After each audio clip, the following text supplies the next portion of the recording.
Welcome to the press conference for Iga Swiatek. Iga, we'll just start with a quick question. How are you feeling going into the championships?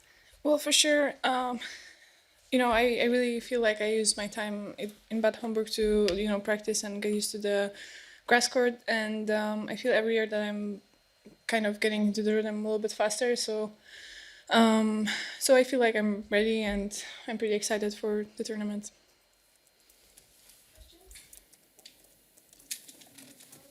Yeah, physically it's a quick turnaround. Just how have you recovered, and are you worried or not for the first round? For the first one to have recovered on time. I'm okay. So I had a really bad night, and we did with my conditioning coach like measurements in the morning, and they didn't really look good because I barely slept, and I had a stomachache, but I don't know if that was something there was something wrong or not, because later in the day I felt okay. So I'm pretty sure it's gonna be fine. What do you consider to be the biggest challenges for you personally and your game on grass? Well, that's a tough question because I still feel like some years I felt really good on grass, like when I was a junior, basically. Then I had some tournaments that were I was hoping to play a little bit better, but I don't know, 2019 I played against Victoria Golubic. She played a lot of slices, and I didn't really get into the tournament also, mentally. I remember I wasn't really focused on that tournament. Then a year later, we didn't play at all because of COVID. And next year's, well, it was all pretty tricky because I always had to face some obstacles that weren't really, only, because of the surface or the tournament.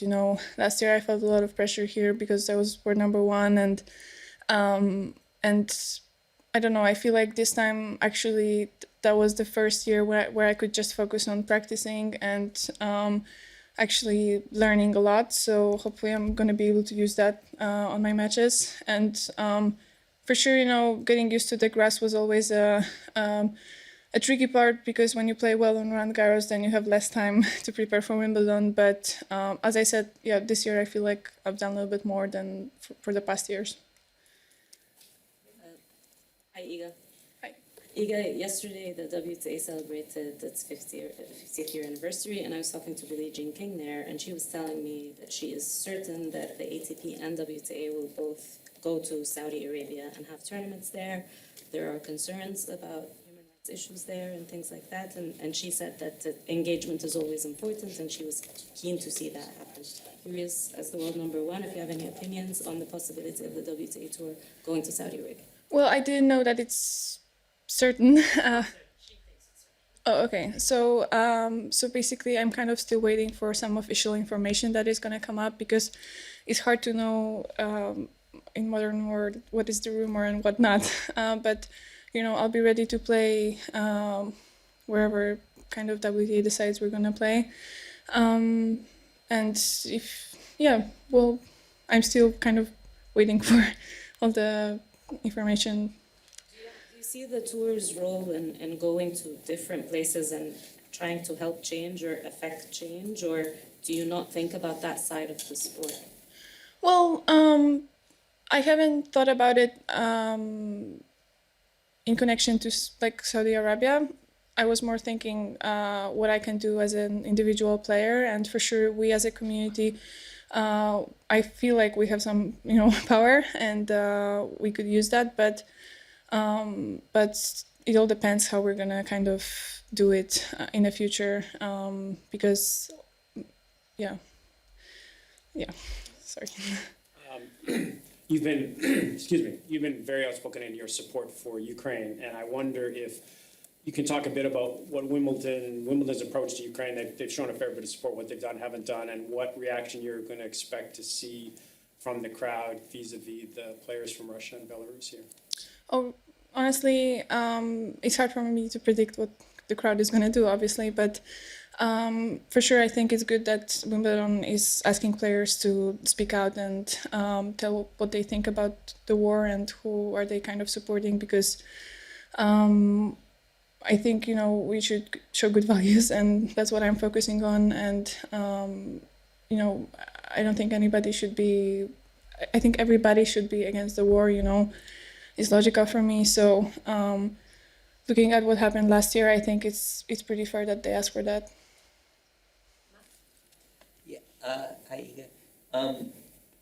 How much of a priority, how much of a priority is it for you to eventually become a great grass court player and be as good here as you are, as you have been in other places? Well, the thing is that grass court season is so short that it always becomes a priority kind of before the grass court season, Throughout the whole year, I'm not really thinking about that, but for sure, deeply, I believe that the best players, they can play on all surfaces, and I want to kind of become that kind of player who can play well on grass as well and feel comfortable there. So for sure, I'm doing my best to just work on my skills. And last year, I feel like we've done a pretty good job with my coach in terms of, my touch and getting back slices and also playing slice sometimes.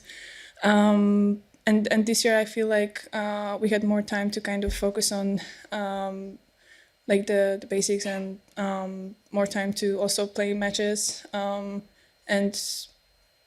And yeah, I'm using that time as much as possible. But as I said, throughout the whole season, it's hard for me to think about grass. I was actually thinking last year that maybe it would be good, doing part of the preseason on grass. But only the idea is pretty crazy because still we have 4 or 5 weeks of preseason usually right now when you play the finals. So it may be tough. But I heard that Roger once did the preseason on Roland Garros, I think, but I'm not sure.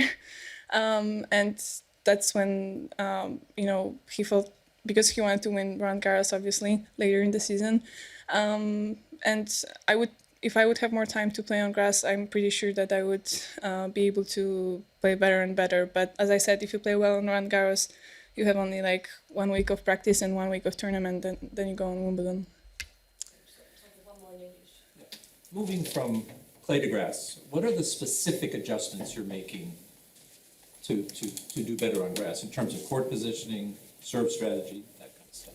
Well, I think mainly I'm focused on footwork because that's, I think, where my strength is on other surfaces. And for sure, siding is tricky here. So you have to slow down and stop before the shot in a different way. And yeah, you kind of have to just, I feel like if you have time to adjust to the surface and then use your intuition on matches, I was able to do that a little bit in Bad Homburg. I think it's going to be fine. But the thing is that last year, when I didn't play any matches before the Wimbledon, it was just hard to use my intuition because, there was pressure. I felt like I'm playing a Grand Slam and I played so well on Roland Garros that I should play well here as well. But it's different. So your brain kind of has to feel that the ball is bouncing lower, and you can think about things like that during the match. So I think this year it's going to be a little bit easier for me to use my intuition a little bit more. We're going to switch to Polish questions. Thank you. Thank you. W zeszłym roku były Wimbledon był